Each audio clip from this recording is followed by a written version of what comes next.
Welcome, my friends, to a new episode of Connect Your Speech. Well, in this episode, we're going to talk about the assimilation of the n sound and the th sound. So first, let's talk about the n sound. Well, the n sound, as we say, is an alveolar sound. And when I say it's an alveolar sound, it means that it comes from here, the back of your upper teeth ridge. Okay? So try to say it with me. N, n, n. Try to feel where your tongue goes. Say it again. N, n, n. The tongue goes here. So that's an alveolar sound. Now, when it comes to the way it is pronounced, we call it a nasal sound. And what do we mean by nasal sound? We mean by that the organs of speech block the air stream. So there is no place for the air to escape from except your nose. So let's try this together. In. Now, once you pinch your nose, it's impossible to produce the sound. So now the n sound is produced at the alveolar ridge. It's an alveolar sound.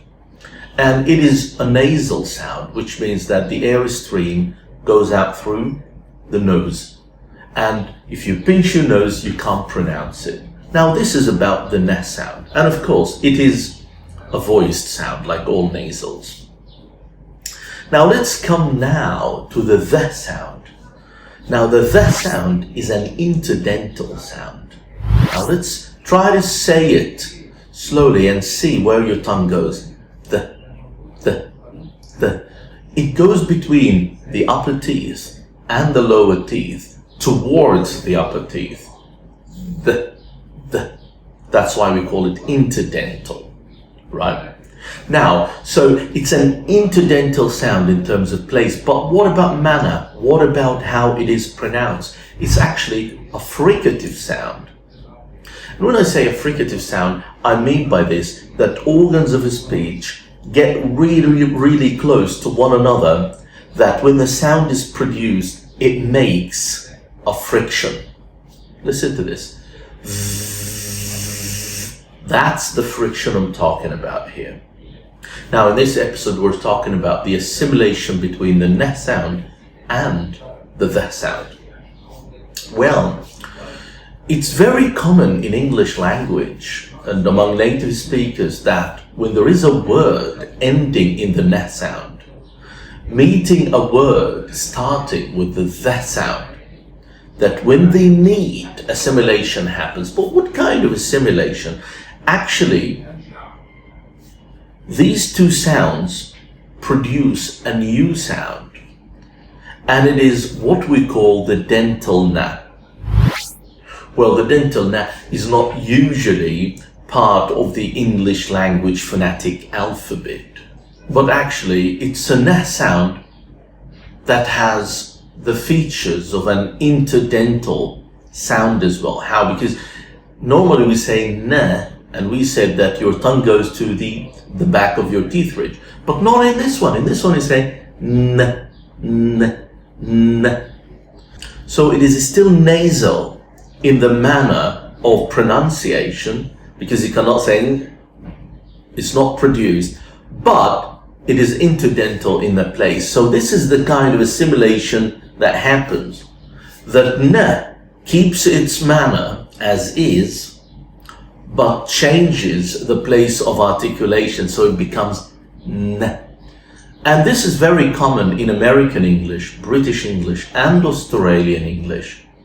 Now, let's have a look at some examples. And let me start with the first example, which is in the. Because when you put them together, it's not in the anymore, it becomes in.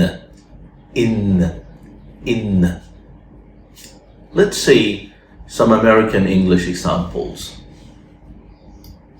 Let's all get in the car and head south down the coast now into Rhode Island. Crazy. Her name's Isabella. Driving in the car, Isabella's in the car seat, mom's getting goofy, crazy in the passenger seat, funny. We put some eggs in the car. I called these 6 and I said, It's not just about the money anymore. Get in the car, Stephen. You have to be prepared for a crisis in the car. You have to be prepared for a crisis in public. While in the car, her son committed a minor drug crime. So as you saw, in all these American examples, it is in. Let's move to some British examples. Start the engine. Do they look good? They also change their function depending on what you're doing in the car. So if I start the engine, I've had his friends and whatnot, so I had a conversation with him in the car. What goes on in the kitchen and in the car, on holidays and in the bedroom, can seem beyond remark or reflection. Wonderful. In the car, in the bedroom. Now Australian English. Let's go. The roads are like goat tracks. There's no heating in the car. Everyone had to carry a shovel. I mean, you do not even get the door closed in the car, in the parking lot. Wonderful. In the car, in the parking lot. So it is very common, and it happens, as I said before, in the British accent, American accent, and Australian accent. Now, let's move to another example. So in the first example, we talked about in the, becoming in the. Now we're going to talk about down there. And down there would be down there, down there, down there. Dental in again, right? Okay, good. Let's see some American examples. You can come down with me to Florida. I'll show you how I invested in hotels down there. Sure enough. And I'm really excited because we are building a resort down there. The agents track them down there, so Adrian tries to fight them off. What are you waiting for? Learn more at the link in the video description. Down there. Built to a level that you could easily get things like food trucks or other vendors down there if you wanted to do. So again, down there, down there, down there. This is the case in American English. Let's move to British English. About workouts, so click down there for that one. Or to see a bit of Zwift racing, click just down there. Gadget is apparently in the top drawer of the freezer down there, and I bought a house down there, and I had to have a job. Every flat you go into in Brighton has a lovely fireplace, and we loved it down there. And we start to talk about what takes place up here as opposed to what takes place down there. You just want to see the vlog, then you can just click down there. I'm so kind.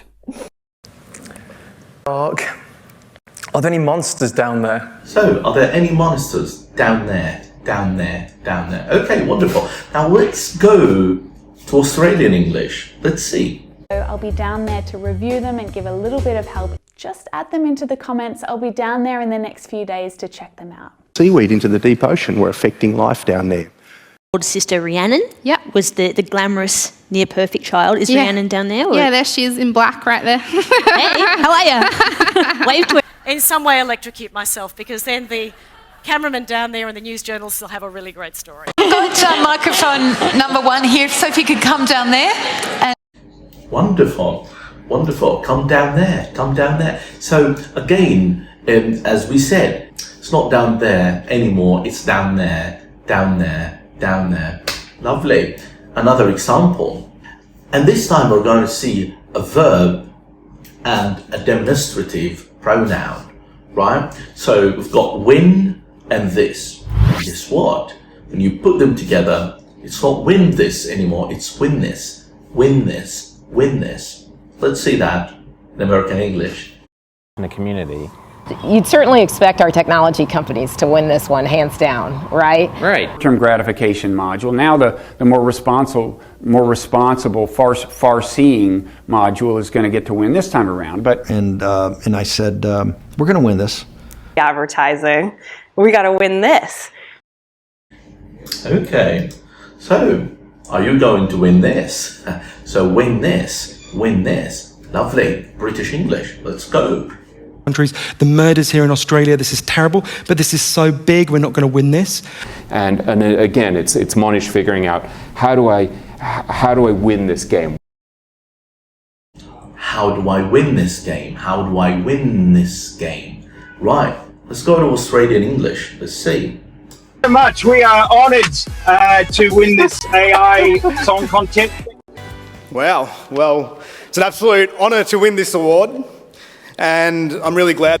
Okay, absolute honour to win this award.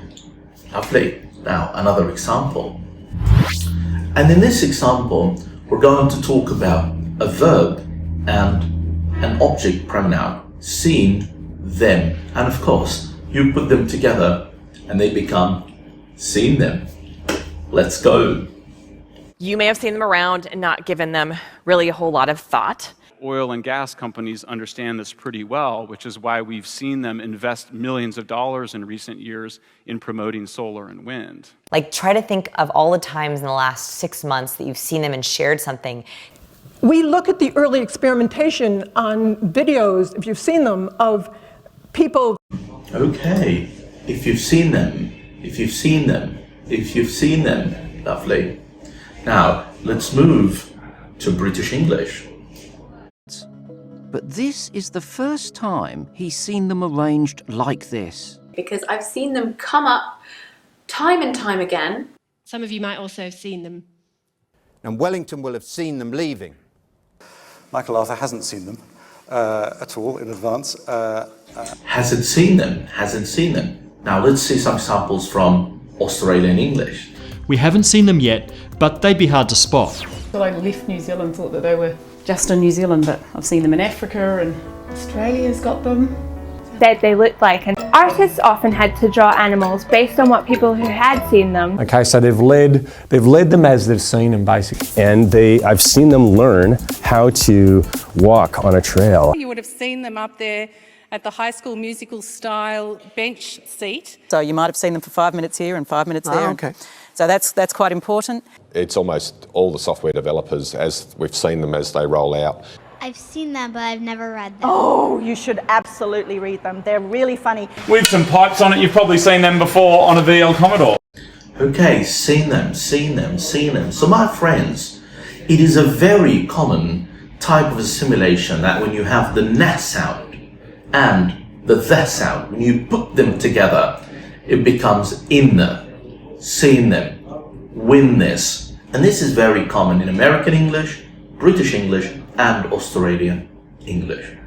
I hope you enjoyed this episode of Connect Your Speech. Thank you so much. See you again. Bye-bye.